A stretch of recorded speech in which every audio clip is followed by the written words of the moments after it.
Alright, we are back with a little bit more of This War of Mine. We're in the final few days here of the campaign of the run. We're out of, well, pretty much all of our materials. There's not really much left to explore in the game.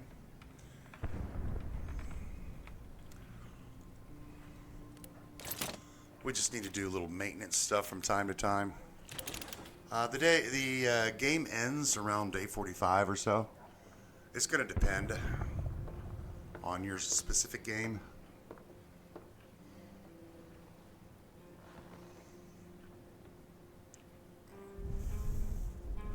And we just have immense amounts of food and got meds and everybody's doing okay.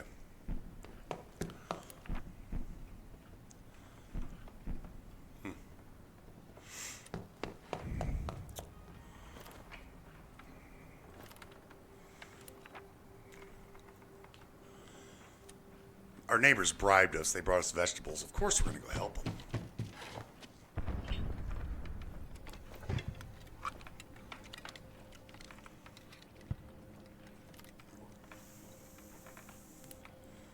So we don't have much to do. There's not much remaining to do in the game.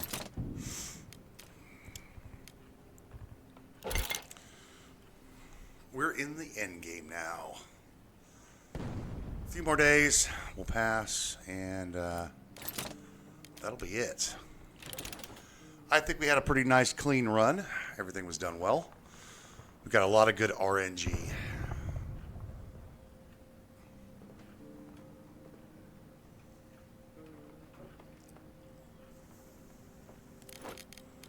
And 23 water. I'm not going to worry about building more filters. We have plenty of food to get us through.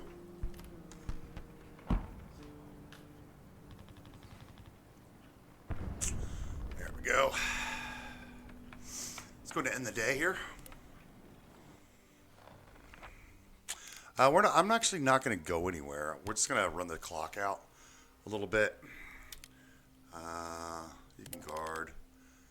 You guard. Sleep in bed. I really don't want to go to any of these locations. We're just kind of on home free territory right now.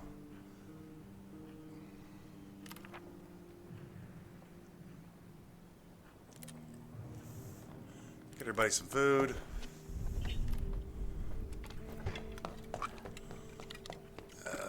Where's our other guy? And you go to bed. We're just going to run the clock out, essentially.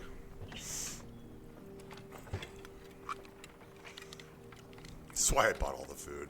There's no reason to have it. You're just hungry.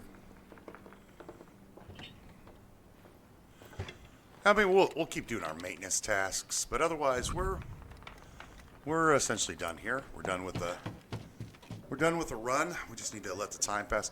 Now, obviously, we could go to the locations and find more stuff, but there's really no point beyond day 40. The game ends in 5 days. I'm not even gonna plant. We've got food in the hopper. So let's go ahead and end the day here.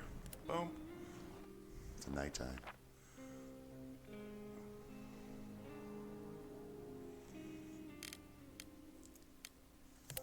You can guard.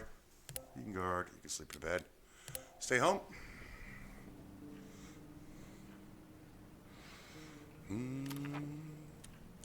Pavel's feeling a bit unwell, is he? Well, just go have a meal.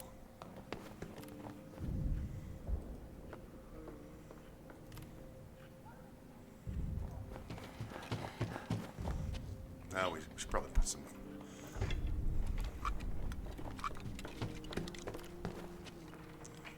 Yeah, you can go to bed. Eat your food.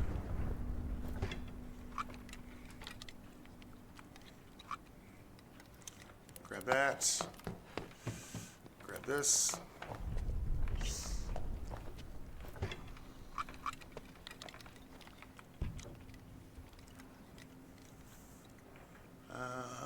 What can you do? Nothing really. I'm not going to bother planting. We're almost done with the... Like I say, we're almost done here. We'll just do maintenance stuff. Let's put some fuel in here.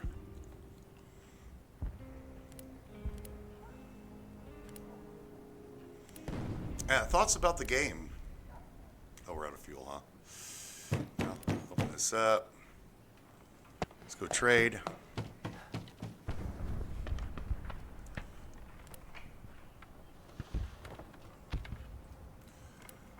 Do we have anything we want to sell? Oh, we have a lot of stuff we can sell. Buy these. We'll buy your parts. Why not?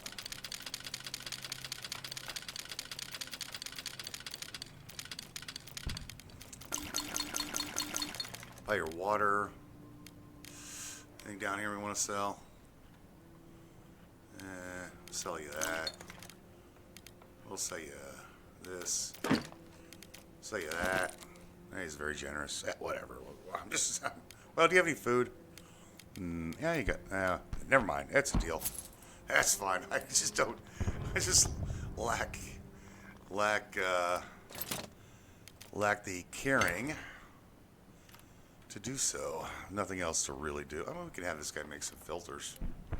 Why not? We should see an end of the war here in a few days. So I'm going to go on to my thoughts about the game. The game is a lot of fun. I really enjoy the game. I've played it. I've played the game several times. Beat the game once. Did a lot of restarts to try to figure out the mechanics of the game. I think my biggest critiques of the game are the speed. The speed in this one is, I think, a detriment that you can't slow things down or speed things up. The movement's a little wonky from time to time. You saw that if you make a mistake, especially if you make a mistake, you can get really screwed. Like, especially in the early game when you're trying to do stuff, if you accidentally do something that you didn't want to do and didn't intend on doing, that could be a problem for you. You can go to bed now. As far as the overall mechanics of the game, I think it's an 8 of 10 game as far as the mechanics of it.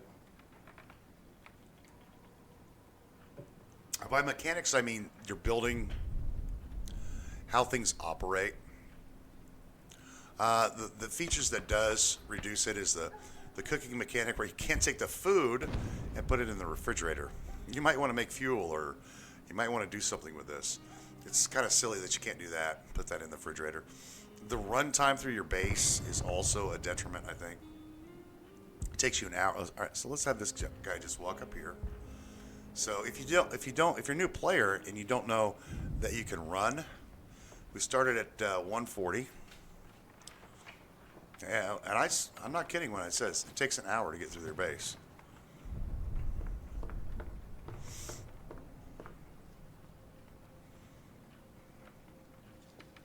It's 240. It took an hour to get from down here up to here.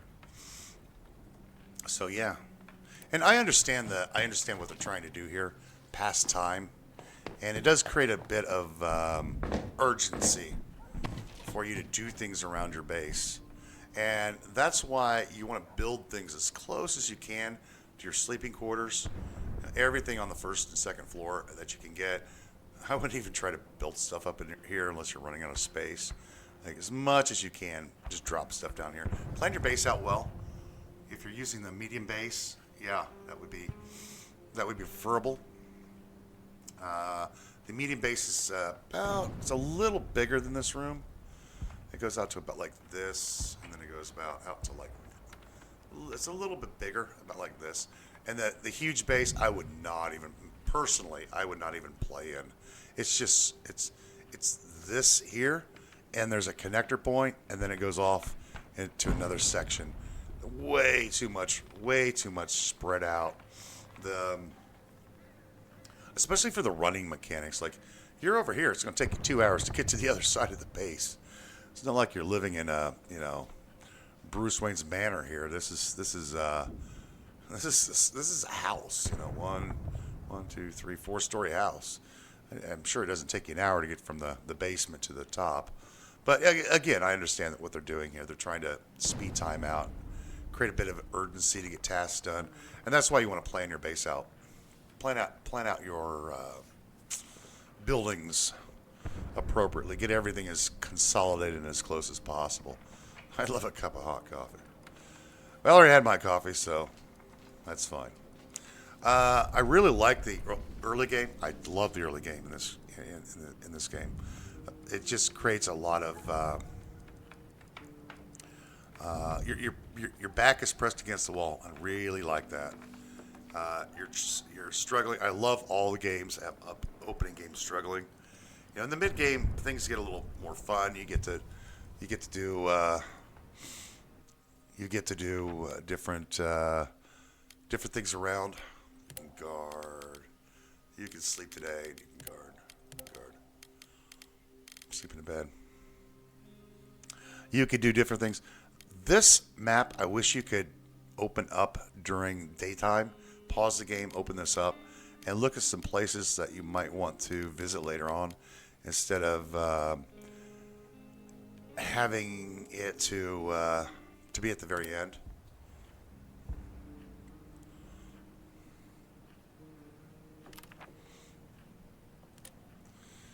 And we'll just eat. The fact that you can't have all your characters eat at the same time, you know, I think what would be really cool is if you had a dining hall. That would be interesting to have. Still hungry, huh? Well, have another meal. Oh, oops. I didn't make the food. Oopsie. Wasn't paying attention. We need some fuel.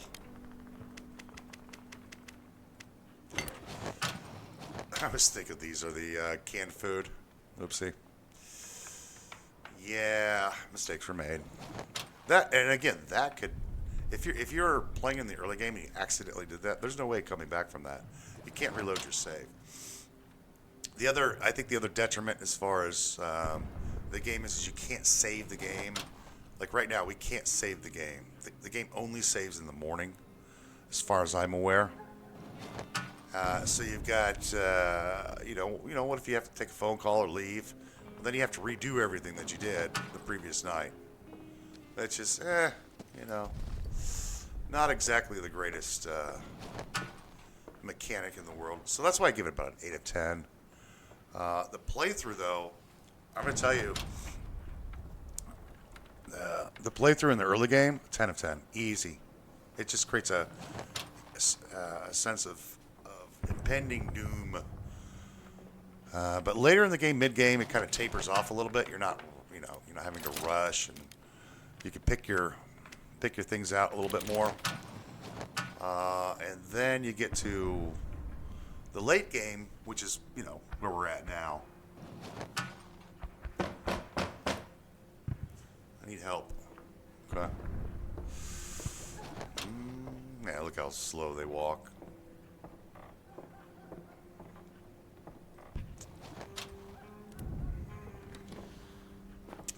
Hello again. What you want? Yes. There you go. We had some bandages. We can give them some stuff. Makes everybody happy.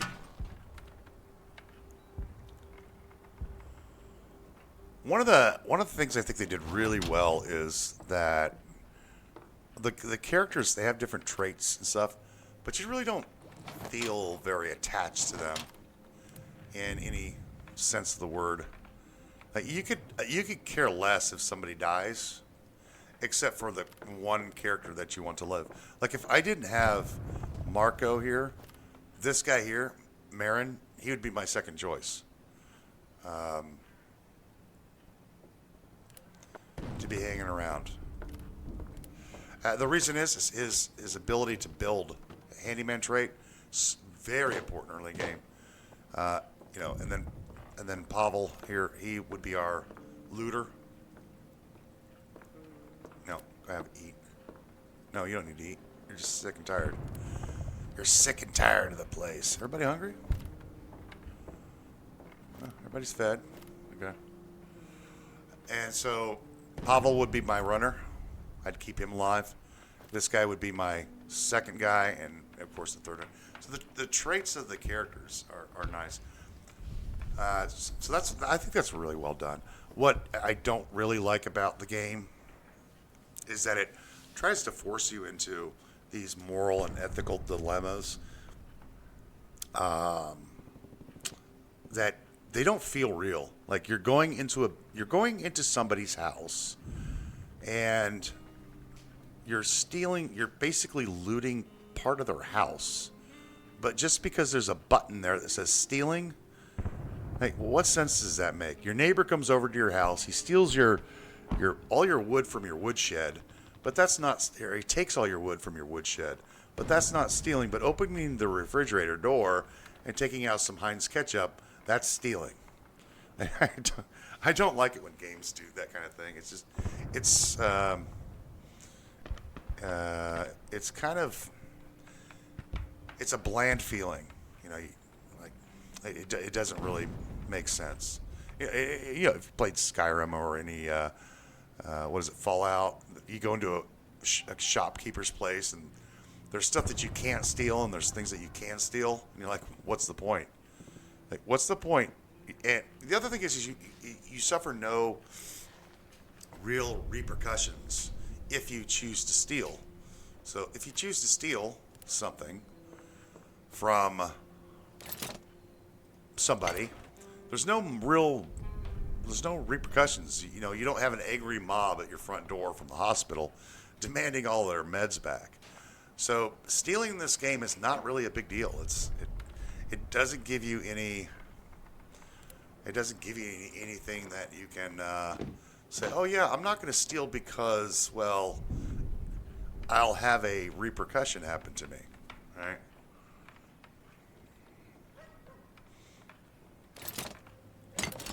So it just makes your character sad that you had to steal. Oh, we took things from the people in the hospital that the magicalness of pointiness of the little circular icon says that we can't take. Oh, yeah, that's real realistic.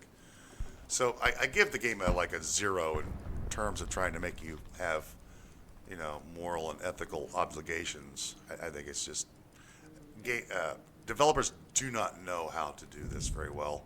There are very few games that try to make you feel bad about stealing from a hospital. Like there we go, war's over. Stealing from a hospital. You know, you would probably never do that in real life. And we're gonna get a summary here. You would probably never do that in real life, right? Probably not. You know, even a war-torn area, you'd be like, nah, you know, probably stealing from a hospital is bad. But this vacant building that has nobody in it, it's got a box full of food. Oh, that's bad. Oh, let me feel bad about stealing from this vacant building that has nothing in it. And we don't know where the owners are. And they probably aren't going to come back because they've been gone for 5 months. You're just like, nah. It just doesn't do anything for me as far as that.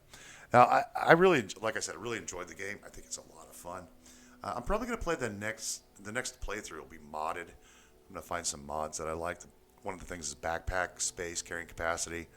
And I think there's a mod that you can get for building, and I'll do that on blind. Oh, Bruno died. Well, we do have his teddy bear, so he'll be remembered. Again, you don't care about these characters. There's no real. The only reason you would care about these characters is because of their traits. They're not likable. There's nothing likable about them at all. They're just cogs. They're cogs in the machine. So there's no personality to them. You know, that you would go, oh yeah, man, I like that Bruno guy. He's funny. They don't have really funny dialogue options. There's no dialogue that makes them funny or whatever. Like, yeah, if one of your guys dies, it's not a big deal. You just replace him with somebody else. And all the playthroughs that I've done, you always get the option of grabbing at least one person. And that's and I've done this probably 3 or 4, 5, 6, 7, 12 times. Made it to day 20 or or so, and you usually get an option to grab somebody. I haven't played on any of their characters yet, so I don't know. Despite his valiant struggle, Bruno didn't make it through the war. Aww. Yeah, and this kind of try to pull your heartstrings. First of all, you don't care about the characters to begin with, so giving the epilogue of their life after this, you're just like, yeah, whatever. It's like I don't really care. You just don't care about their epilogue. It'd be a lot different if these guys had a real actual story behind them, and you would really want to care about keeping them alive. If they're funny or they make they have something interesting to say. But no, it's I just need to find my cigarettes, or I hope it doesn't get too cold, or this or that. So they're cogs in the machine as far as your gameplay is concerned. I mean, if you want to have an attachment to them, it's not like you have it's not like you're playing something like I make fun of Oxygen Not Included quite a bit, but I do care about I make fun of them all the time, but there are certain characters that I really like in that game, and I don't want them to die, obviously. But in this game, you just don't care. You have I just didn't care about these. I had no investment in them at all. The only person you have an investment in is our scavenger. Otherwise, Pavel would have done just fine. We just have to go back one more time to a location. So, yeah, you don't really gain anything from caring about anybody. Otherwise, I think it's a very solid game. It's got a lot of fun things that I enjoy. I'll probably be coming back to the game again after looking for a mod or two and seeing what we can do. I'm more interested in having a larger backpack space. There's some folks that are like, no, that's what makes the struggle. No, that's to me, yeah. In the early game, it's kind of yeah, but it just makes it more tedious. Like we had to go to the construction site 3 times. Right? You had to go to the construction site 3 times, 4 times to clean the whole place out. And there's so many places on the map that you go. And I think one of the other mechanics is the game does not do a very good job of giving you locations that continually open up. Like in the first few days, you've got 3 locations. And then after a few more days pass, it opens up more locations. Well, why did those locations open up? They opened up because time. They didn't open up because we went to location. We went to location A. We got all that stuff out of there. Then we went to location B, and then we saw, hey, there's a supermarket down the road. Let's go there. No, it just opened up because you played the game. So I think it would be a lot more interesting. It would make you want to explore more in the early game if locations open based upon sight. So you go to location B and it would open up another location because, oh, hey, look, I can see from here there's a filling station. Let's go to the filling station and see if there's anything there. The supermarket. And then once you go to the supermarket, the construction site, it's right next door. You're like, oh, there's a construction site here. I bet there's a bunch of stuff there. Yeah. So you can pretty much stay in the bottom portion of the map for your first 8 to 10 days, and everything will eventually open up. That, I think, there should be a good mechanic for that. But, hey, there should be a few, and as you go later in the game, you get the maximum amount of locations. There's a few other, I think there's 4 or 5 other locations on the map that you didn't get to see in this playthrough. There's a port, there's a garage, there's a filling station, there's a couple other ones, I can't remember what they are. Place for trade, remember where the snipers were shooting at us? There's another place, it's like a market or something. So those don't show up even though you've been playing the game for a while. And I think they also ought to open those up as well, because as you progress, you want to explore, you want to look, you want to go find. It would encourage the player to go around more throughout the map if you had multiple locations you can go to. And there's various ways you can do that. It doesn't have to be line of sight like I was talking about. That would just be an interesting mechanic. Otherwise, I think it's a solid game. I really enjoy playing it. I've been playing it for the last 3 or 4 days. Really having a lot of fun with it. And I just have a few critiques of it. Otherwise, yeah, it's definitely worthwhile playing. The end game, like I was saying earlier, it falls off at the end. Like you're about ready done, and you're like, I don't even want to bother going to these places. So that is my summary. Hey, thanks for stopping by. Thanks for watching. I'll probably do another playthrough of this with some quality of life stuff on it, and I think there's a mod for different recipes and such. So we'll take a look at that. So that's going to do it for this episode and this playthrough of This War of Mine. Thanks for watching. Thanks for recent subscribers. Thanks for suggestions, and we shall see you next time.